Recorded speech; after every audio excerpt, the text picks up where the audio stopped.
Assalamu alaikum students. I hope you all are fine.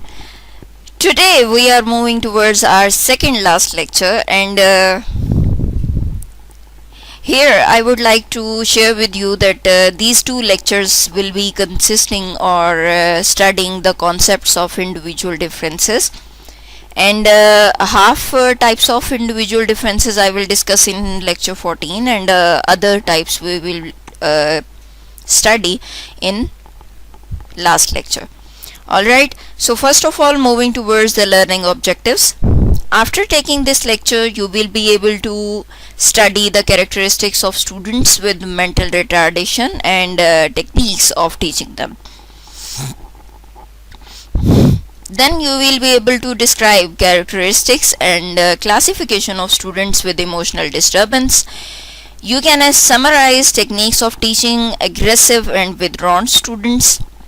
You will be able to explore factors leading to the disadvantaged status of students, and we will share some suggestions that how you have to teach them.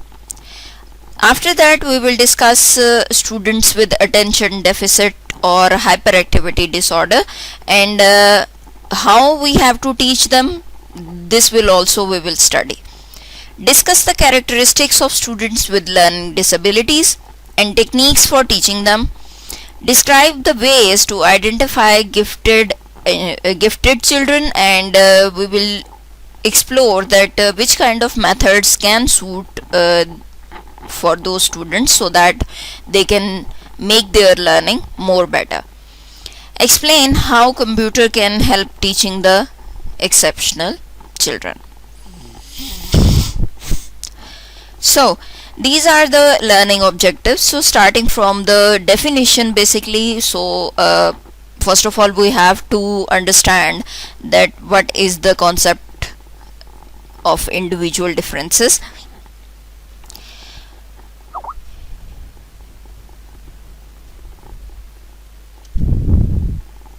Okay, individual differences stands for the variation and deviations among individuals in regard to a single characteristic or a number of characteristics. कि इंसान जो है वो different होते हैं एक दूसरे से. लाइक आप इंटरेस्ट अगर अपने देखें तो आपके इंटरेस्ट दूसरे जो आपके फ्रेंड्स होते हैं या फैमिली मेम्बर्स होते हैं या दूसरे लोग जिनसे भी आपका वास्ता पड़ता है तो उनसे डिफरेंट होते हैं. आपकी ज़ाती पसंद नापसंद हमेशा जो है वो दूसरों की जैसी नहीं होती. सो कहीं ना कहीं कोई एक कैरेक्टरिस्टिक आपको एक दूसरे से डिफरेंट बनाती है, या नंबर ऑफ कैरेक्टरिस्टिक्स भी हो सकती हैं जो आपको एक दूसरे से मुख्तलिफ करती हैं, और यही बेसिकली डिफरेंस कहलाता है कि इसी को हम इंडिविजुअल डिफरेंसेस कहते हैं. ठीक है.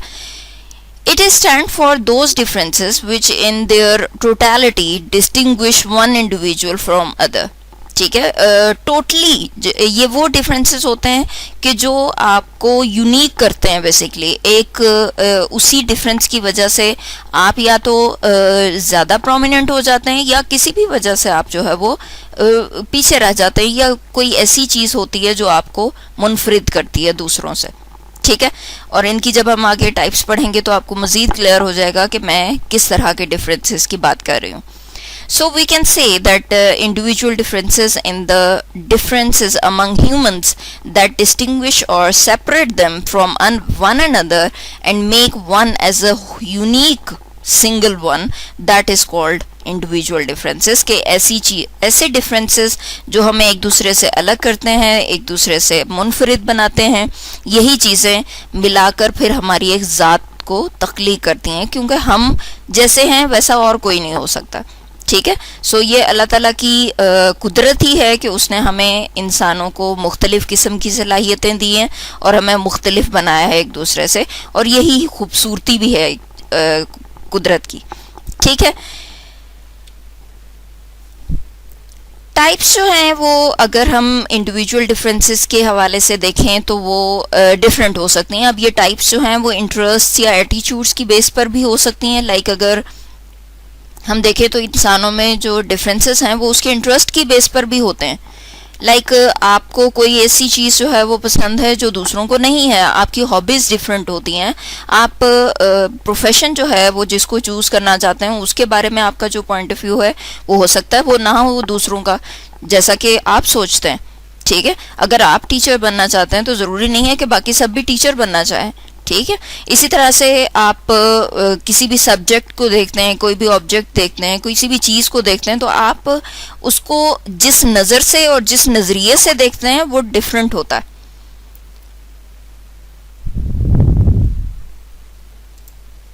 ठीक है, आप उस चीज़ को जिस नज़र और नज़रिए से देखते हैं वो मुख्तलिफ होता है दूसरों से। ठीक है, इसी तरह से दूसरी तरह के जो डिफरेंसेस हो सकते हैं वो एटीट्यूड्स में हो सकते हैं कि बेसिकली ये एक साइकी है, एटीट्यूड जो है वो कि हम किसी चीज़ के हवाले से किस तरह का एटीट्यूड रखते हैं, कि हम समटाइम्स किसी भी चीज़ को लेकर बहुत ज़्यादा पॉजिटिव होते हैं, किसी भी चीज़ को लेकर बहुत ज़्यादा नेगेटिव हो जाते हैं। ठीक है, तो ये साइकी है बेसिकली कि हम चीज़ों को किस तरह से परसीव करते हैं। Differences in attitude in is psyche related to something, or few learners have positive attitude towards a specific topic या subject और profession, जबकि दूसरों को वैसा नहीं होता।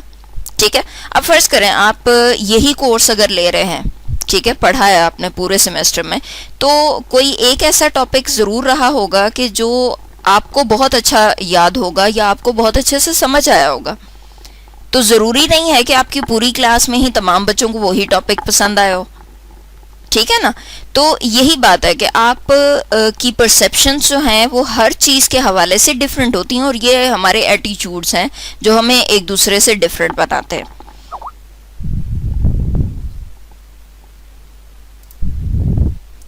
ठीक है जी, नेक्स्ट क्या है, डिफरेंसेस इन वैल्यूज़। वैल्यूज़ क्या हैं, वो चीज़ें जो जिनको हम बहुत ज़्यादा इम्पोर्टेंस देते हैं अपनी ज़िंदगी में, और ऑब्वियसली कुछ हम लोग मटेरियलिस्टिक हैं, ज़िंदगी गुजारनी है, हमें एक सोसाइटी में रहना है, तो देन ऑब्वियसली एक सोसाइटी में रहते हुए हमें कुछ रूल्स एंड रेगुलेशंस, कुछ रिलीजियस हमारी जो बाउंड्रीज़ हैं उनको या उन लिमिटेशंस को फुलफ़िल करना होता है, और उनमें रहते हुए हमें अपनी ज़िंदगी गुजारनी होती है। ठीक है, सो ये वैल्यूज़ भी हमें एक दूसरे से डिफरेंट बनाती हैं। अब जैसे अगर हम मुस्लिम हैं तो हमारी हमारा जो कल्चर है वो हमें डिफरेंट तरह के रहन सहन की इजाज़त देता है, हमारे डिफरेंट पहनावे हैं, हमारा खाना पीना जो है वो डिफरेंट है, तो यही चीज़ें भी हमें दूसरों से डिफरेंट बनाती हैं, और ये भी एक फैक्टर है इंडिविजुअल डिफरेंसेस में। Study habits, it is clearly observable that some students markedly differ from other students in study habits. कैसे कि some students are studious and study all the subjects with interest. ठीक है, कुछ बच्चे ऐसे होते हैं जिनको मतलब इतना क्रेज होता है कि जी, या वो इतनी लगन के साथ चीज़ों को लेकर चलते हैं कि उनके लिए तमाम सब्जेक्ट्स ही इंटरेस्टिंग होते हैं। लेकिन ज़रूरी नहीं है कि तमाम बच्चे ऐसे ही हों, कुछ बच्चों के लिए स्पेसिफिक सब्जेक्ट जो है वो बहुत फेवरेट होता है। ठीक है, तो वो उस सब्जेक्ट को तो बहुत अच्छे से कर पाते हैं, लेकिन कुछ ऐसा एक आधा सब्जेक्ट ऐसा भी होता है कि जिसके ऊपर उनकी कमांड नहीं बन रही होती। लाइक मैं अगर अपनी बात करूं तो मैं अभी भी मैथ्स में बहुत अच्छी नहीं हूं, और इवन मैं अपने आप को बहुत ही लिटिल बिट कंसीडर करती हूं जब मुझे मैथ्स के हवाले से पूछा जाए कि आपको कितना आता है। तो ये वो बात है कि जो मुझे डेवलप नहीं हुई मुझ में शुरू से ही, कि मैं मैथ्स के साथ अपनी कोऑर्डिनेशन या जो अपना इंटरेस्ट है वो वैसा डेवलप कर पाऊँ जैसा कि बाकी लोगों को शायद करता हो। ठीक हो गया। नेक्स्ट है जी differences in psychomotor skills. Psychomotor skill जो है वो रिलेट करती है स्किल एक्विजिशन के साथ, कि किसी भी चीज़ को सीखने के साथ। ठीक है, अब स्किल एक्विजिशन में फॉर एग्जांपल फुटबॉल खेलना, क्रिकेट खेलना, ये कुछ स्किल्स हैं ना। ठीक है, और ऐसी सलाहियत है कि जिसको आपको सीखना पड़ता है, और आप जितना जल्दी किसी भी चीज़ को सीख लेते हैं तो देन वही जो जल्दी और स्लो सीखने का अमल है वो आपको एक दूसरे से डिफरेंट बनाता है। इसी तरह से आप ड्राइविंग ले लें, ड्राइविंग जो है वो कुछ लोग जिनको क्रेज़ होता है, जिनको ज़्यादा पैशन होता है ड्राइविंग का, वो बहुत जल्दी सीख जाते हैं, और जिनको ज़बरदस्ती सिखाई जा रही होती है तो वो उस तरह से अटेंशन नहीं दे पाते। ठीक है ना। Differences in self concept, self concept में भी डिफरेंसेस आते हैं। वो कैसे कि हमारे जो एटीट्यूड्स हैं, हम जो भी चीज़ के बारे में या अपनी ज़ात के बारे में जो जजमेंट्स रखते हैं, या जो हमारी अपनी ज़ात से के हवाले से, हमारे रहने सहने के हवाले से, हमारी पब्लिक डीलिंग्स के हवाले से जो हमारी वैल्यूज़ हैं, हम उनको किस तरह से रिलेट करते हैं अपने बिहेवियर्स के साथ, ये चीज़ बहुत ज़्यादा मैटर करती है। ठीक है। और अगर हम अपनी ज़ात के बारे में बहुत ज़्यादा कॉन्फिडेंट होते हैं, बहुत ज़्यादा पॉजिटिव सोचते हैं कि जी हम जो भी सोच लें हम वो कर लेते हैं, और हमारे लिए कुछ भी करना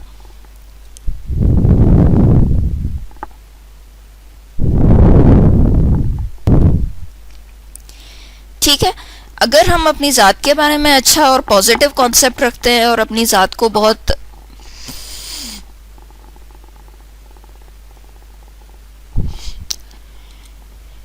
ओके अगर मेरा या आपका जो पॉइंट ऑफ व्यू है वो अपनी ज़ात के बारे में काफ़ी पॉजिटिव होगा, और हम अपनी ज़ात के बारे में बहुत कॉन्फिडेंट होते हैं ना, तो देन हम किसी भी काम में हाथ डालते हैं तो हम यही सोचते हैं कि हम उसे कर लेंगे। ठीक है। और यही चीज़ हमारी ज़ात के बारे में, और यही परसेप्शन जो है वो हमारा एक अच्छा इमेज क्रिएट करती है in front of other students और पर्सन्स और पीपल के जिनके इर्द गिर्द हम रहते हैं। ठीक हो गया। और अगर इसी तरह से वाइस वर्सा हो जाती है कंडीशन कि अगर हम नेगेटिव कॉन्सेप्ट रखते हैं अपनी ज़ात के बारे में ही, तो देन ऑब्वियसली चीज़ों को या टास्क को मीट करना बड़ा मुश्किल हो जाता है। ठीक है जी। अब नेक्स्ट बात यह है कि हम कॉजेस को देखते हैं कि इन डिफरेंसेस के पीछे क्या वजूहात हो सकती हैं कि हम जो है वो एक दूसरे से डिफरेंट होते हैं। पहली बात तो नेचर है और दूसरी नर्चर। ठीक कि कुछ चीज़ें ऐसी हैं जो हमें हमारे आबाओ अजदाद से और हमारे पेरेंट्स से जीन्स में यानी जेनेटिकली ही रिसीव हुई हैं। ठीक है। जो हमें एक दूसरे के साथ डिफरेंट बनाती हैं और उसमें हमारा कोई अमल दखल नहीं होता। लेकिन नर्चर जो है यानी जिसे हम एनवायरनमेंट कहते हैं, वो भी बहुत ज़्यादा इन्फ्लुएंस करता है हमारी डेवलपमेंट पर। ठीक है। और इनिशियल जो लेक्चर्स थे हमारे उसमें भी काफ़ी ज़्यादा हम इस पर डिस्कशन कर चुके हैं। तो एनवायरनमेंट जो है वो बहुत ज़्यादा इन्फ्लुएंस करता है हमारे इंडिविजुअल डिफरेंसेस को प्लेस करने में या क्रिएट करने में। और इसी तरह से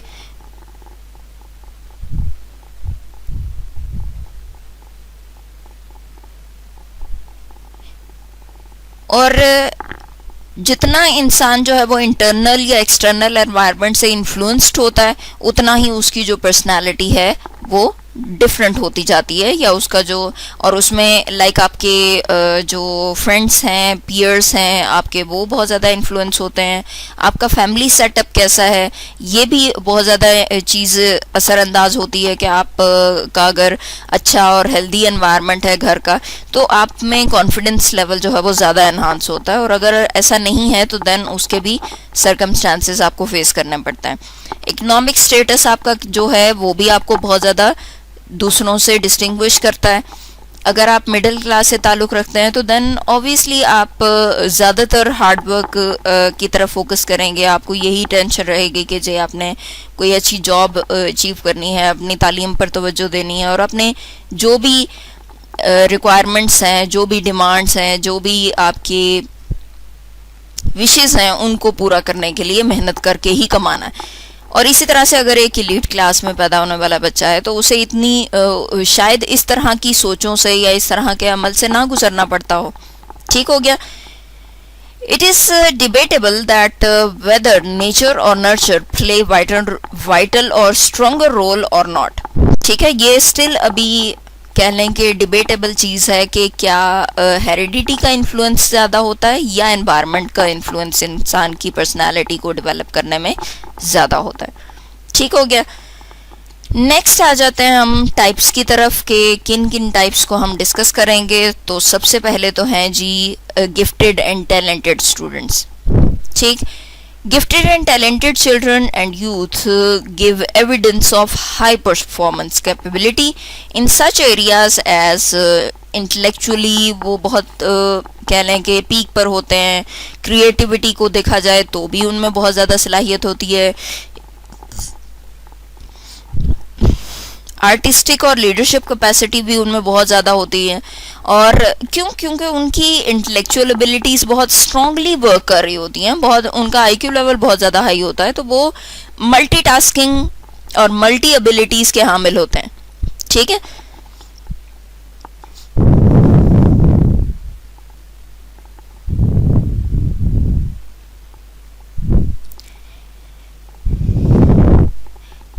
गैलेगर का कहना है कि ऐसे बच्चे के जो बहुत ज़्यादा कह लें कि गैलेगर का कहना है कि ऐसे बच्चे जो ये एबिलिटी पोजेस करते हैं या उनमें ये एबिलिटी पाई जाती है, तो वो बहुत ज़्यादा एब्स्ट्रैक्ट कॉन्सेप्ट्स को एब्जॉर्ब करते हैं, बहुत अच्छे से समझ लेते हैं और उनमें ये एबिलिटी होती है कि वो उन कॉन्सेप्ट्स को बहुत ज़्यादा ऑर्गेनाइज करके ज़्यादा इफ़ेक्टिव वे में अपनी लाइफ में अप्लाई कर सकते हैं. ठीक है. और उनमें ये सलाहियत ज़्यादा बेटर होती है.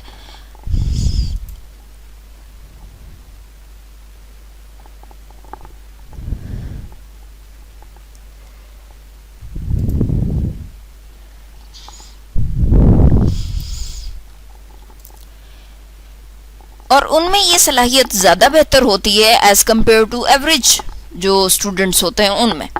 ठीक हो गया जी. नेक्स्ट है कि हम आइडेंटिफाई कैसे करते हैं.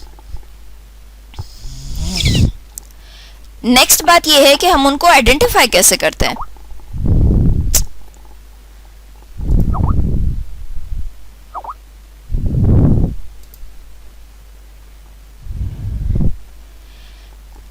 नेक्स्ट बात यह है कि उनको आइडेंटिफाई कैसे किया जाता है. बेसिकली आईक्यू की अगर हम बात करें तो उनका आईक्यू जो है वो 140 अबव होता है और उनमें ट्रेडिशनल इंटेलिजेंस टेस्ट जो हैं वो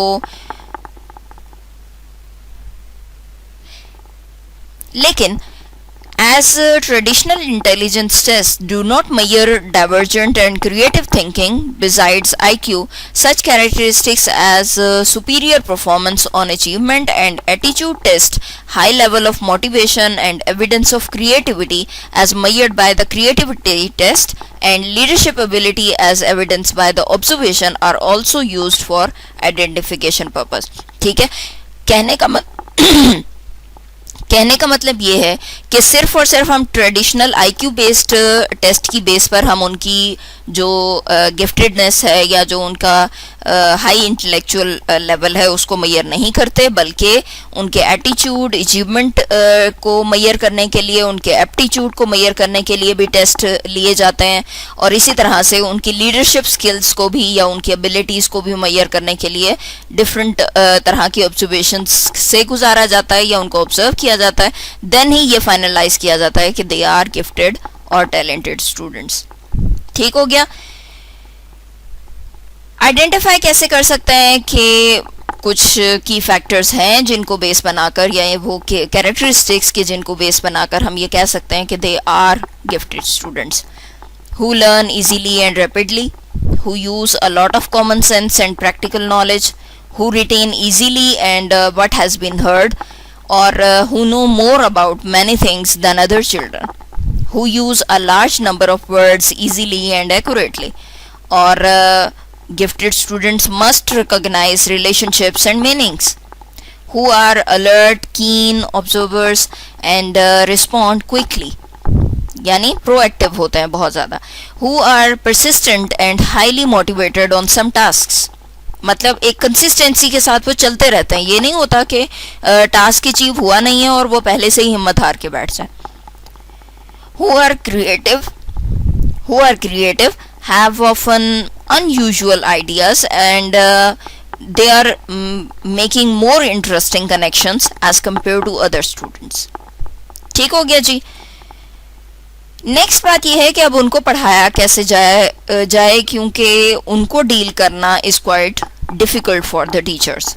ठीक है।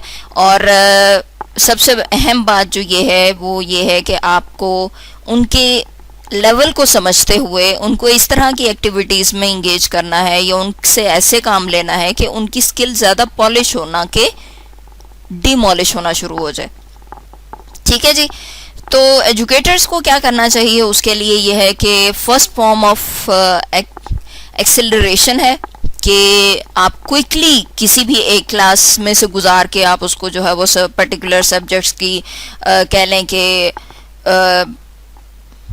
अच्छा फर्स्ट फॉर्म जो है वो एक्सेलरेशन है। ठीक है कि आप उसको स्किप करा देते हैं बाज़ औक़ात एक आधी क्लास के, क्योंकि आपको पता होता है कि ये अगले लेवल की क्लास को भी अचीव कर लेगा और कॉन्सेप्ट्स को अंडरस्टैंड बेसिक तरीके से कर लेगा।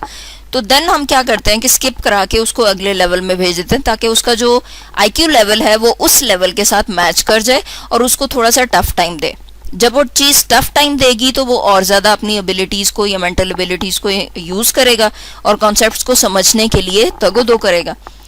सेकेंड फॉर्म ये हो सकती है कि आप करिकुलम जो है वो कंप्रेस कर दें और आप उसे ये कहें कि एक ही क्लास में जो है वो तुमने ये सारा काम ख़त्म करना है एज़ कम्पेयर टू के आप उसको सारा साल ही एक ही टॉपिक पर या एक ही कोर्स के ऊपर जो है वो लगाए रखें।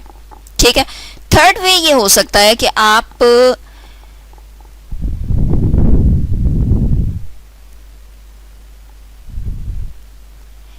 उसका एक्सटेंड कर दें school year by the use of summer sessions. ठीक है कि आप उसे इंगेज रखें और तरह का करिकुलम एक्टिविटीज नॉलेज उस तक पहुंचाने की कोशिश करें और उसको समर सेशन में भी इंगेज करना शुरू कर दें।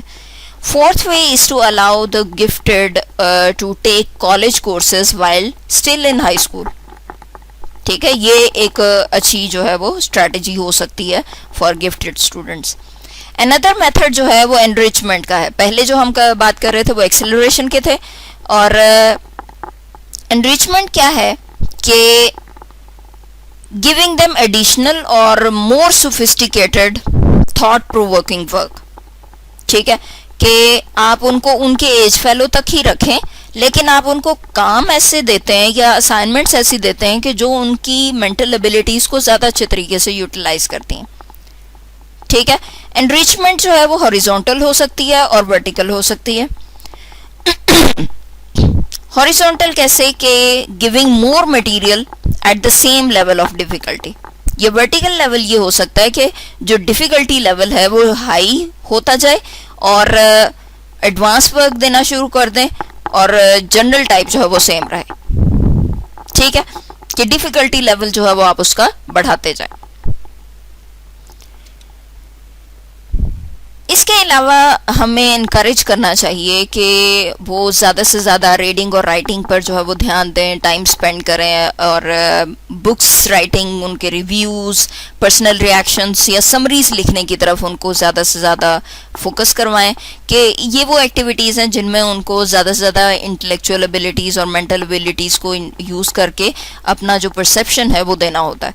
तो आप जब इस तरह की एक्टिविटीज़ में रीडिंग या राइटिंग में उनको इन्वॉल्व करेंगे तो वो ज़्यादा बेहतर तरीके से लर्न करेंगे और अपने टाइम को भी यूज़ करेंगे।